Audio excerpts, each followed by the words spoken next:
بسم اللہ الرحمن الرحیم۔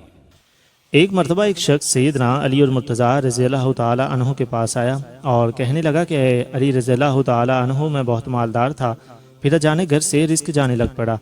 چلتا پھرتا کاروبار بند ہونے کے قریب آ گیا ہے، مجھے کچھ سمجھ نہیں آ رہا کہ میں کیا کروں۔ جس کام میں ہاتھ ڈالتا ہوں وہ بند ہو جاتا ہے، اگر سونے کو بھی ہاتھ ڈالتا ہوں تو وہ مٹی بن جاتا ہے۔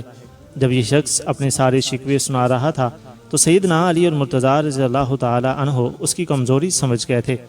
فرمایا کہ اے شخص، تو اپنے گناہوں کو ترک کرنا شروع کر دے، تو گناہوں کو ترک کرنا شروع کر دے گا تو تیرے گھر میں رزق آنا شروع ہو جائے گا، تیرے اٹکے ہوئے کام ہونا شروع ہو جائیں گے۔ وہ شخص کہنے لگا کہ اے آپ مجھے اشارہ دیجیے کہ میں کیسے گناہوں کو چھوڑ دوں۔ تو حضرت علی رضی اللہ تعالی عنہ فرمانے لگے کہ اگر تو نماز نہیں پڑھتا تو نماز پڑھنا شروع کر دے، اگر تو شراب پیتا ہے تو شراب چھوڑ دے، جو برائی تو جان بوجھ کر کرتا ہے وہ برائی تو چھوڑ دے، اگر کوئی جانے انجانے میں تو اس سے کوئی گناہ سرزد ہو جائے تو رات کو سونے سے قبل اللہ سے اپنے گناہوں کی معافی مانگ لیا کر، انشاءاللہ یہ کام تو کرے گا تو تیرے اٹکے ہوئے کام بھی ہونا شروع ہو جائیں گے۔